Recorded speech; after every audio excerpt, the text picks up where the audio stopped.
Welcome to my year in review.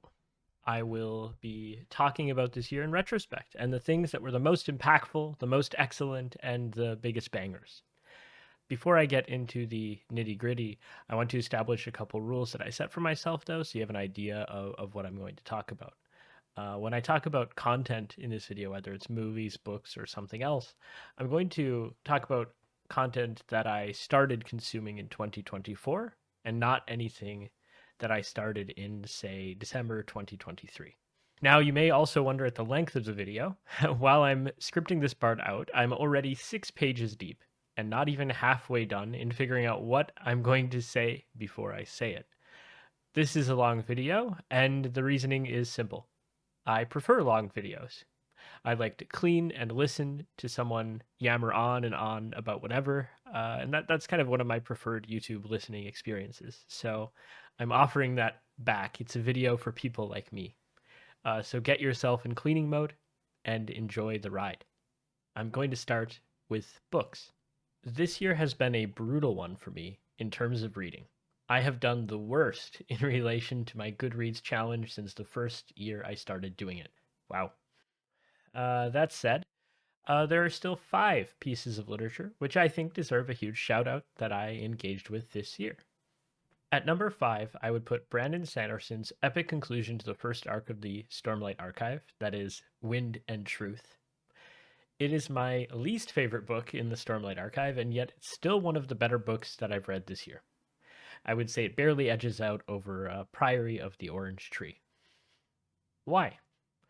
Well, because even though it has a few lows for me, it still absolutely shines in some of its other dimensions. So the Stormlight Archive is about people who don't overcome their problems, but rather they live with them, their disabilities and their struggles. And as a whole, this book is a touching capstone that wraps up the arcs of so many characters that I have grown to love in a satisfying conclusion.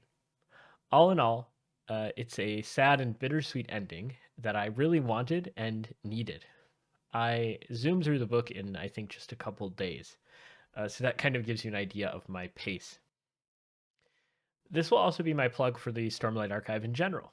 If you like great world building, satisfying character arcs, mental health problems that aren't just magically solved for plot reasons, and a lot of little epic scenes, then it's perfect for you. One of my favorite characters of all time is a part of this series, and I love the depth of some of the mechanics and lore. It's really not for someone who's not interested in the complexity of things like magic systems, though, or world building. Uh, Basically, if you want something more simplistic, it's not for you. And that's not to say that simple is worse or anything like that. Number 4 on the list is Martha Wells' Exit Strategy. I'm going to be honest, I read this at the beginning of the year, so my memory is a little fuzzy on the details, but every single Murderbot Diaries installation is spectacular to me. I can't wait to read the next one. What I can do is speak of the series more generally. The Murderbot Diaries are a collection of books from the perspective of a so-called murderbot gone rogue, which has decided not to go on murdering and killing all humans like we might expect, and instead has decided to watch brain rot series and relax, earning their keep as a security android for the most part. It's a funny series with enough action and intrigue to keep you going. I would highly recommend it. Third on the list is the short story from N.K. Jemisin, The Ones Who Stay and Fight, published by Lightspeed Magazine, linked in the description. Now, normally I'm not really a fan of short stories because I just can't really jive with them when it comes to duration. Like when Poe said that short stories were great because you could sit down and read them all at once, well, that's kind of how I like my novels. I like to get pulled in and spend more than 30 minutes. I like to spend an hour. I like to spend 2 hours really diving into something, maybe more, of course. I like some crunch. Now, in this case, though, The Ones Who Stay and Fight is special for me because it's written as a response to Ursula Le Guin's famous The Ones Who Walk Away from Amalus, and it really puts a twist on the story. I think it's often underappreciated that Le Guin's story puts the impetus on the reader, in a sense, by demanding that the reader invent the details of the story world in order to support her specific argumentation. It's a clever tactic because it makes certain musings, such as the famous, if overly quoted, "The trouble is that we have a bad habit encouraged by pedants and sophisticates, of considering happiness as something rather stupid. Only pain is intellectual, only evil interesting. This is the treason of the artist, a refusal to admit the banality of evil and the terrible boredom of pain. Apply all the more. That said, the ones who stay and fight also rejects the possibility of a reader who isn't so easily cajoled into believing utopia to be impossible. And that's why this story rocks. Rather than tell you all about it, though, I want to just say go read it for yourself. I've linked it. At number 2, and no surprise to most people, is Judith Butler's Who's Afraid of Gender. This book has been my favorite theory / nonfiction book of this year. Not only has it managed to spread like a plague in my own line of thinking these days, it has also been a major way of helping me to navigate and freshen up some of my thoughts about gender theory.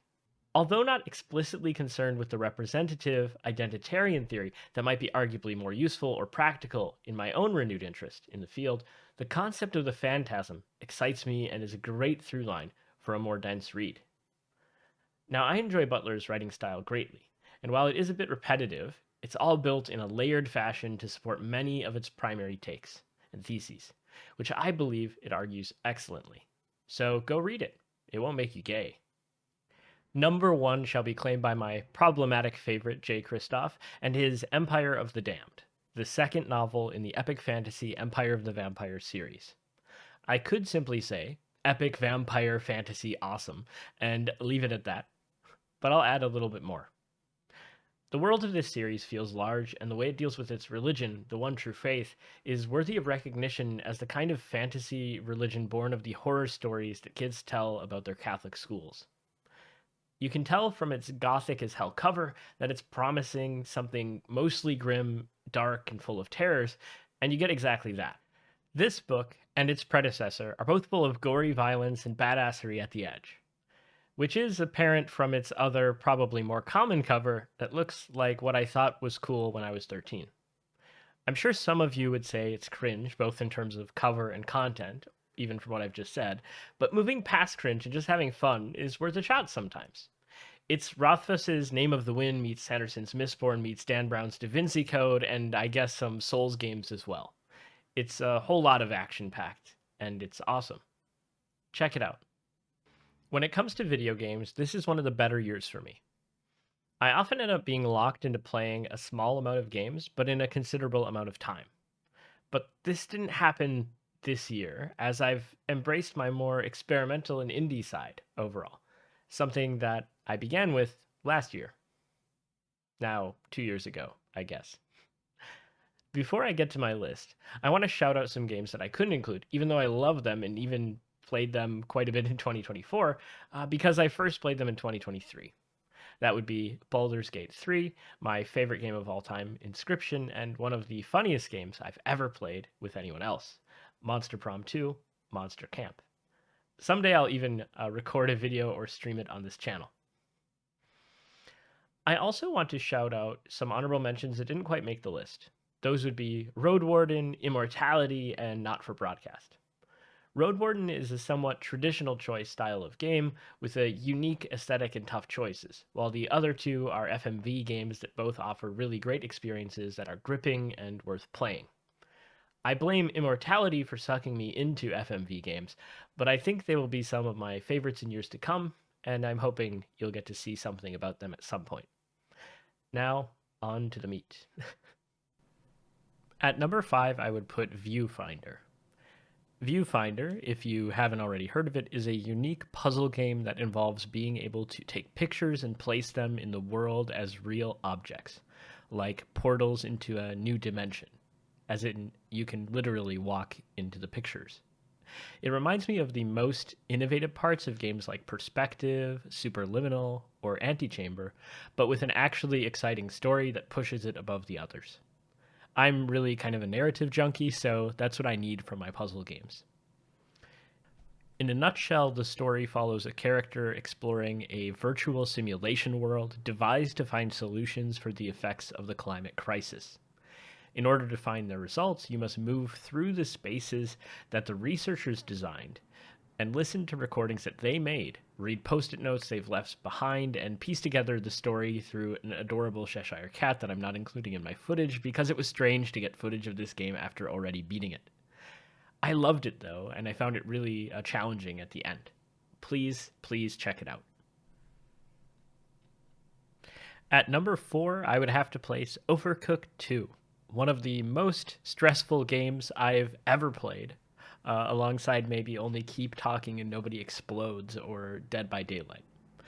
I have a couple of friends, themselves a couple, who for some reason end up being the people I decide to suffer with when it comes to these most stressful, most agonizing kinds of games. So Overcooked 2 is a game of intense cooperation. Fucking raw food, and generally frustrating yet addictive gameplay.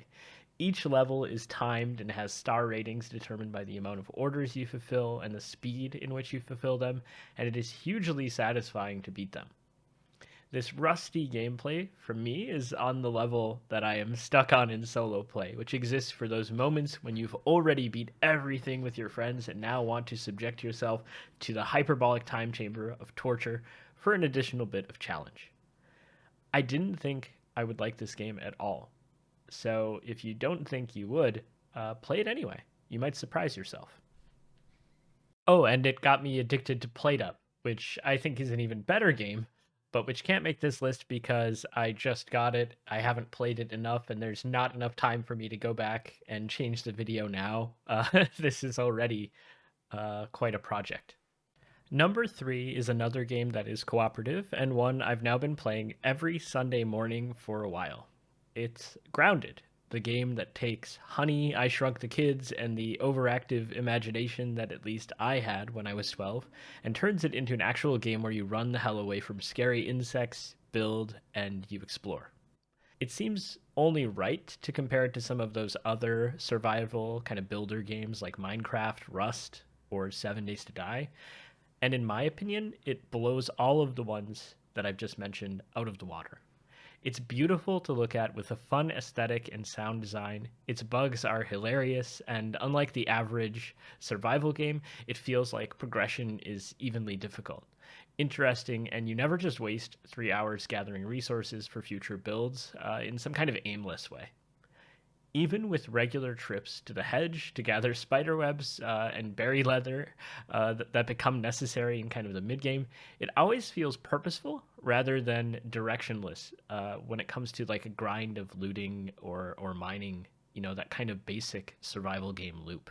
I'm only about 3/4 of the way through the game at this point, even though we've been playing it pretty religiously, and I must say that I am almost certain that this happy-go-lucky robot, Burgle, is almost definitely a villain on par with Thanos or the Disney executives who keep rebooting movie IPs as live-action ones. I mean, just look at him. Listen to his laugh. Oh, and I love the way it says raw science when you pick up some. Number 2 belongs to the more experimental games that have swept me in the last few years.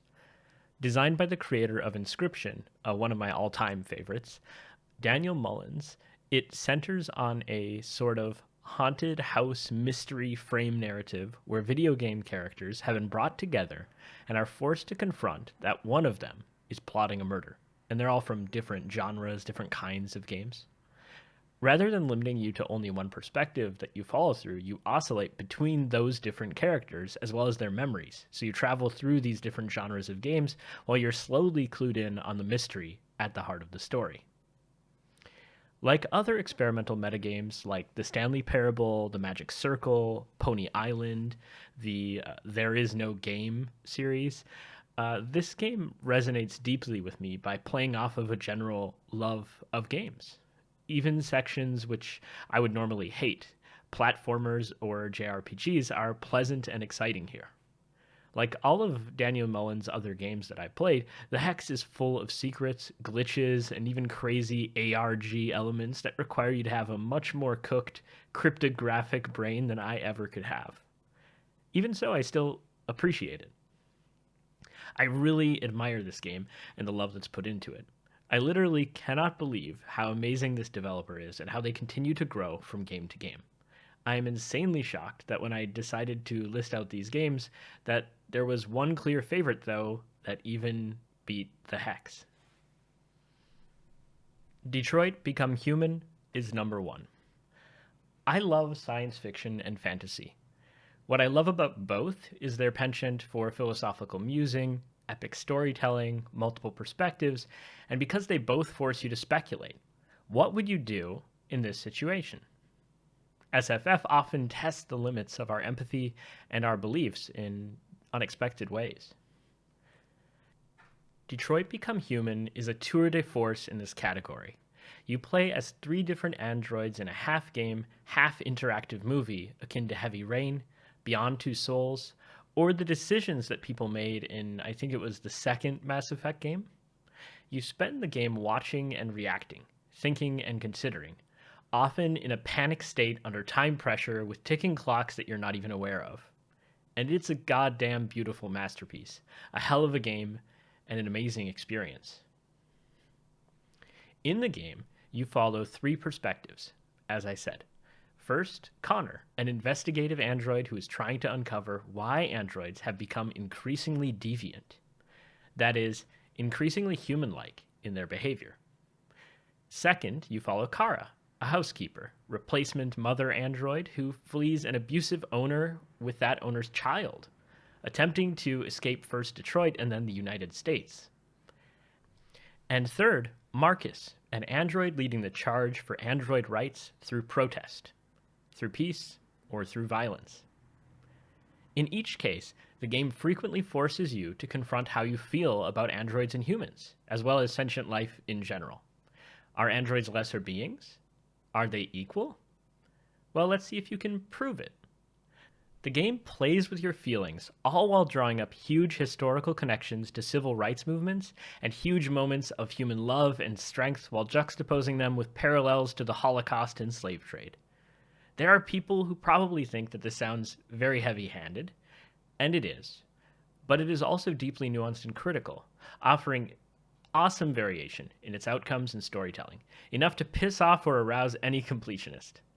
I was lucky enough to get the opportunity to have my older sister stream the entirety of this game in her first playthrough after I relentlessly harassed her into doing so.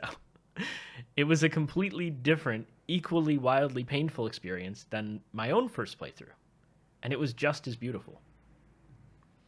In my playthrough, when I was about 2/3 of the way through the game, and everything had gone smoothly more or less, I kept hitting increasingly stressful decisions. Choices that hurt me to even consider anymore. And it was at that point that I stopped playing the game directionless, and I turned to a walkthrough whenever I felt uncertain of my choices. I still made mistakes and didn't always turn to that walkthrough for every remaining decision, but I cared far too much about all 3 of my prospective characters to steer them off of a cliff. I no longer could see even the gameplay as a game anymore. And since this game doesn't reward any kind of save scumming, you really have to live with the consequences of your actions until at least you beat the game. I have thought a lot about this game, and I will continue to think about it. Hopefully soon, another video that is in development will talk about this game from me in a more direct, spoiler-ridden way. But for now, I can only say this. Play the game, be ready to feel, and be open to empathy. With films, I have watched way more films this year than in previous years, and a big part of that is thanks to plenty of movie nights and sometimes days with my bestie Teo. As a result, what would normally be an easy list to come up with was rather brutal and difficult. Some honorable mentions that didn't quite edge their way into the top 5 were La La Land, Paddington 2, and Palm Springs. That should be enough to tell you just how crazy good I view these top 5 films to be. In 5th, a movie which takes one of my favorite movie tropes, people who lack a key piece of information that turns the plot on its head, and it runs with it as much as possible. It follows a worried student, his older brother, and his parents as they move to a new home in which a series of mysterious and strange events begin to play out around them. Ones that threaten their home life and begin to make the protagonist question his own reality. It's a very heady Korean film that was deeply enjoyable. Piecing together the mystery as it played out was excellent fun, and I will not say anything more because I think it's the kind of movie you want to go in completely without any other kind of expectations. Coming in at number 4 is I'm Thinking of Ending Things, a fantastic and extremely gothic movie. It's bizarre to me that I have basically never heard of it. I never heard it even be talked about. When it's completely available for watching, it's on Netflix, and it really sticks with you after you do watch it. I can't help but think it might be the old dude frame story that's part of this movie and the surprising genre shifts near the ending, which cause it not to get the recognition it deserves. The premise is fairly simple in the main story. A romantic couple, a man and woman, are on their way to visit the man's parents in the winter. On the way there, the woman is contemplating breaking up with him, and they eventually do arrive at his parents' place, and they begin meeting with them, talking with them, and so on. As the film progresses, it becomes increasingly fragmented and creepy as hell, featuring scenes like this one. Scenes like this one activate the fairly popular gothic motif and convention of the uncanny, and it works with it surprisingly well into an unlikely figure, the dog, something that's rarely seen and may be emblematic of future generic development in filmic gothic iterations. That said, I won't go beyond that in my criticism of this movie for now. Take a peek for yourself. I promise it will stick with you. At third is a rare movie. Rare in the sense that I went to a movie theater with my friend Chris, and we both planned and expected to see Furiosa that day. However, we were a bit too late, and the film had already been on for about 10 minutes by the time we made it to the theater. Defeated by a surprisingly short trailer and ad run before that film, we were doomed, unable to watch what we intended.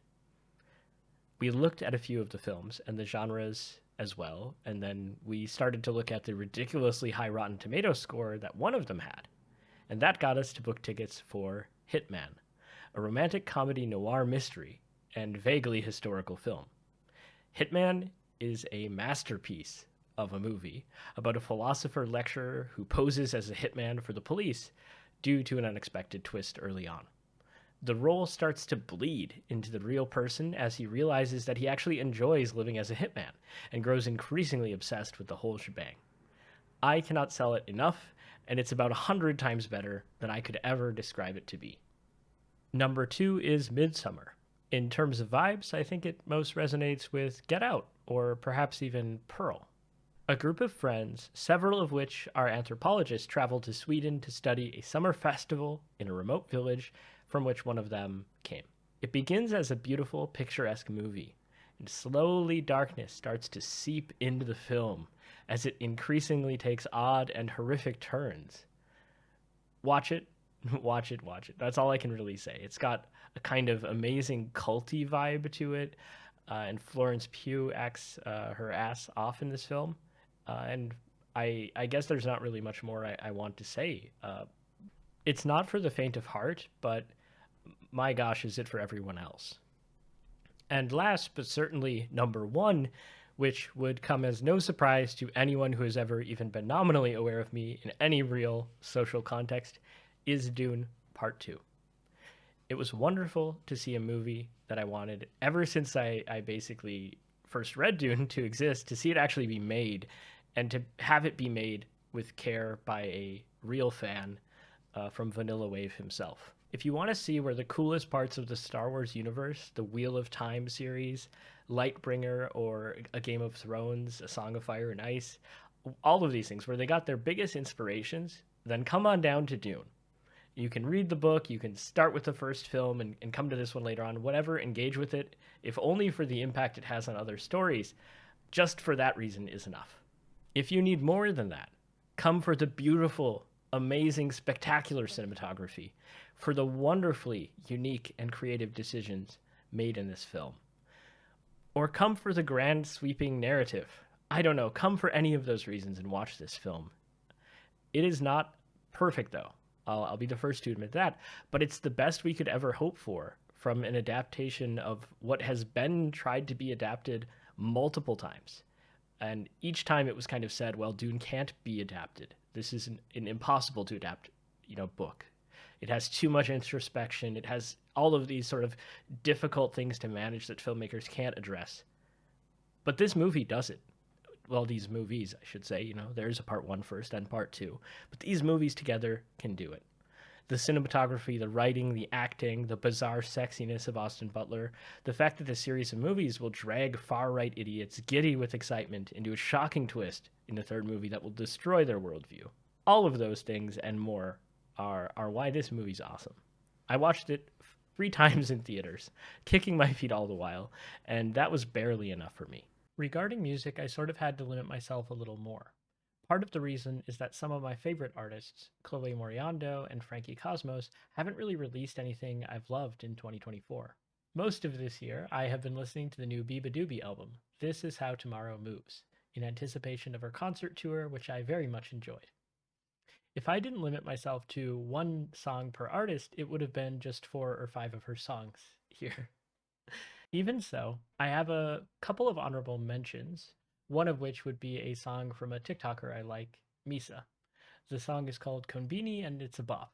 Also, check out her TikTok channel. She reviews parking lots, which is somehow super engaging to me, and I don't know what's wrong with me. Second, I would like to honorably mention Party on the Roof from Lake Street Drive, a band my mom reminded me of at the beginning of this year that I'd kind of forgotten. It headed up my main playlist throughout the whole year, and I listened to it most of the time. Well, most days, at least once. That said, there were still 5 that inched their way above it and made it to my top 5. Starting with number 5, and please excuse my horrible French, we have Ma Meilleure Ennemi by Strome and Pomme.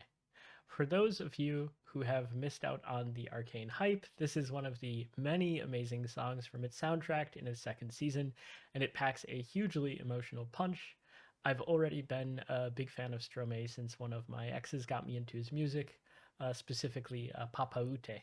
I'm a big fan of super yearny music, so the idea of the song, which essentially explores a relationship of love that never was but could have been, a love-hate relationship, is just immediately appealing to me, and the vocal performances and vibes are chilltastic, and I just love it.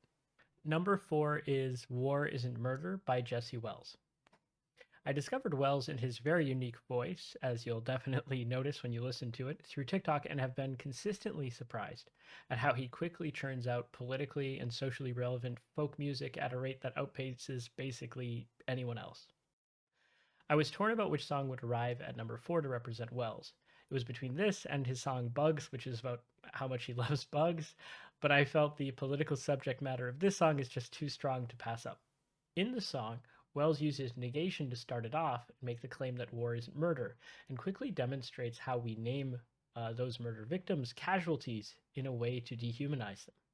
Later on, he even references Forrest Gump's role in making war more distant and something that's maybe more far away from us all. The song goes on to nod at how the Western war machine is bent in service of capital interests and good real estate with a token nod to religion. And most importantly, it highlights how we don't look at war if we avoid the images or the news that's out there.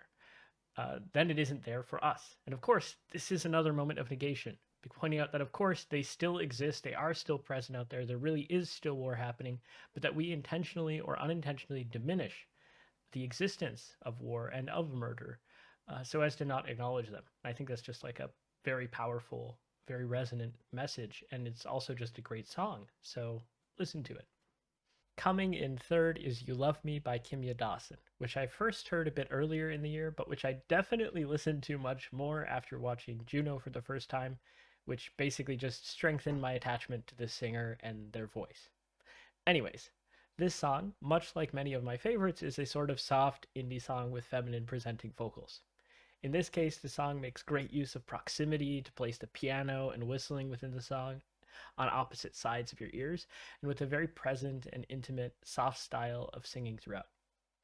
It's a song about moving to a different place and struggling with those feelings of proximity and closeness with others, which is, I guess, supported probably by that whole piano whistling thing. I haven't really thought about it till just now, which is very relatable for me in any case, the actual feelings themselves, that is. because it's something that I struggled with for about 5 years of my life when I first moved to Germany. I wish I didn't have to fear GEMA and UMG or whatever and could just play the song now so we could listen to it together. I think that would be awesome, but I guess you can just go listen to it now and come back. For me, number two will be Didn't by Illuminati Hotties featuring Cavetown. I found this song, I believe, when I was looking over some of my favorite artists' newer releases and just kind of ended up on this because of Cavetown. It's not a song with a really deep meaning or anything like that, crazy instrumentation. It doesn't have anything like that at all. But it's a bop for me. And it's simply about deciding to sometimes just not do something that is ambitious or overly difficult or that is expected of you. I think it's time for a water break, just all of a sudden. This is a message that I feel I really needed to hear in 2024, and I'll still probably need to hear it again in 2025. It helped me to cope with some of the things that would otherwise have driven me mad with anguish or stress. I live a pretty difficult life sometimes with multiple jobs and a lot of commute and things like this. So it's good sometimes to just ask myself, what if I just didn't do it? What if I didn't take on a new task or opportunity?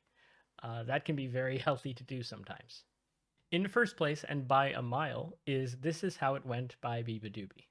I love a good song with lore and with intertextuality to other songs. This Is How It Went responds to and touches on the response of her earlier song, The Way Things Go, from 2023, which muses on a breakup that Bea had with her long-term boyfriend Soren Harrison, who's a filmmaker and subject of many of her early songs. She also calls back to another early song, Talk, in which she compares their relationship, their pairing, to gum on a shoe. These sort of details always make me appreciate a song a bit more, and that's without even getting to it in terms of content or the music itself. In the song, between a beautiful piano phrase, she addresses her need to make art to process her hurt and to connect with the kind of music and art that she enjoys. She urges Soren to go make a movie before he says anything else. I process my own feelings through art as well, so it hits especially hard for me when I kind of hear an artist engaging with a similar situation.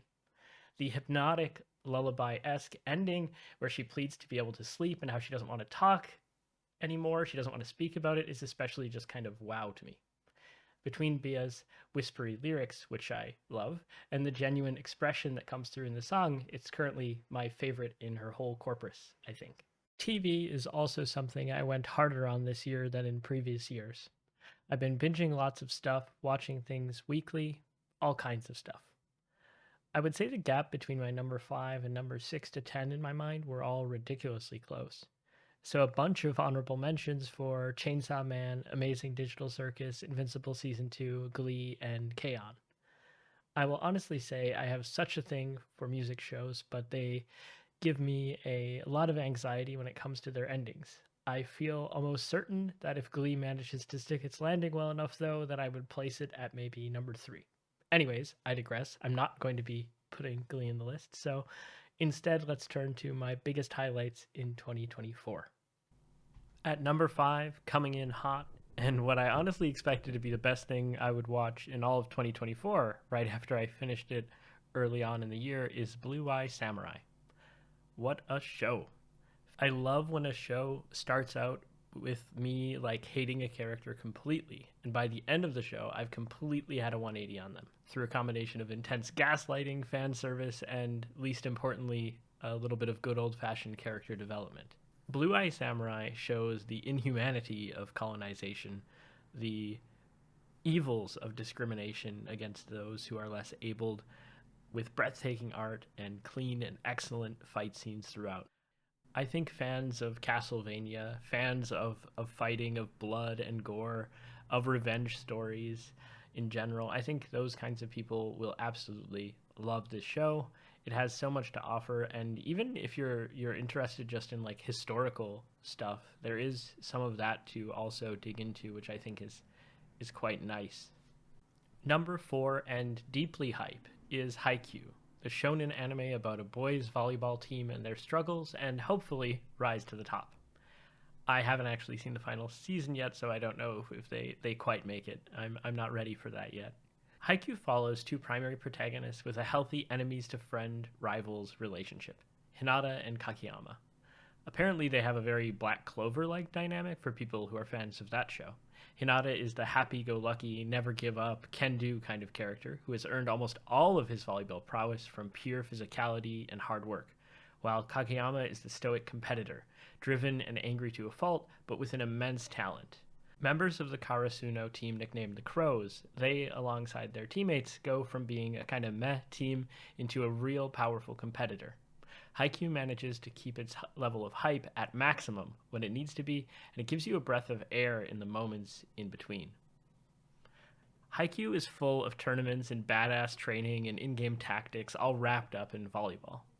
I wouldn't say that I'm a big fan of sports normally, but sports anime are litty as fuck.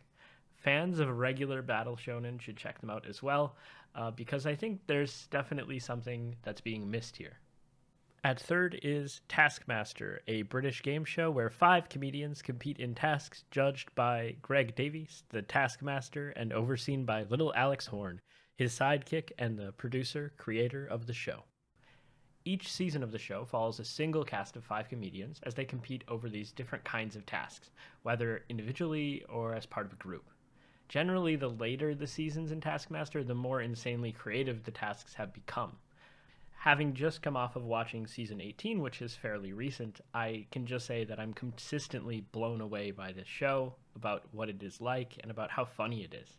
It's hilarious on multiple levels since the comedians take wildly different approaches to the tasks, and you can find ridiculous outcomes between them.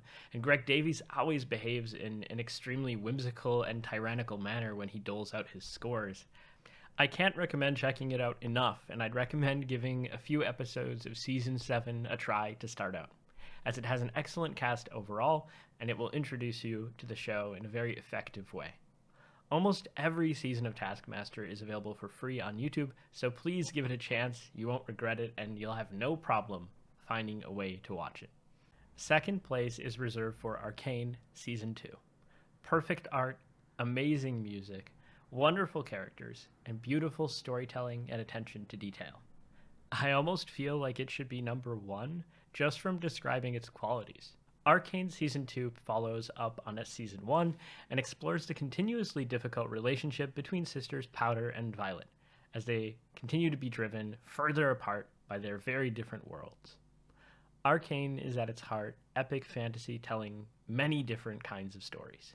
A story of apartheid, of police brutality, and of why people turn to crime, of the dangers of messiah figures and the terrors of technology. It is about class struggle and love and family.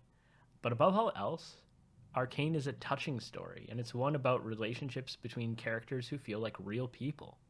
And as you watch it, you can't help but probably be turned to tears at times. This season in particular continues to play with our heartstrings in ways that maybe are completely unexpected.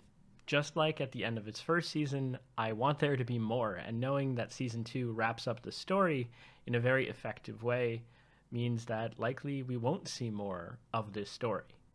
We will see more in Runeterra, that is the world of League of Legends, and I'm super excited for what comes next. But at the same time, I still am recovering from the post-series depression after watching this one.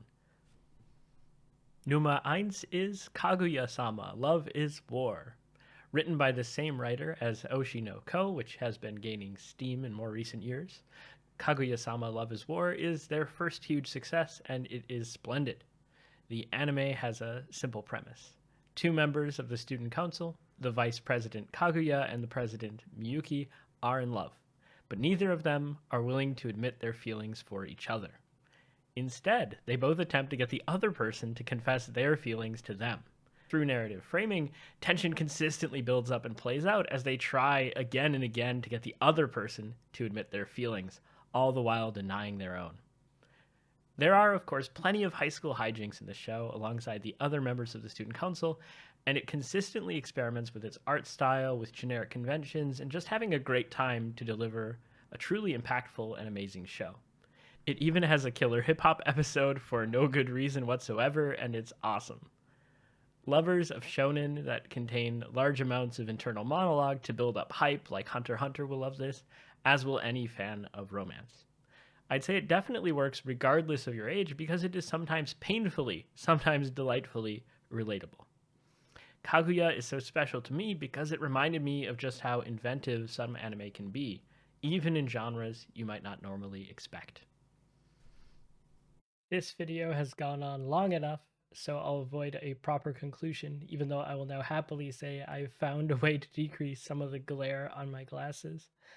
So, at long last, we've reached our ending. What are your top 5 books, games, music, films, and TV shows for 2024? Let me know in the comments. I do respond to all of them that I can. Please also like and subscribe.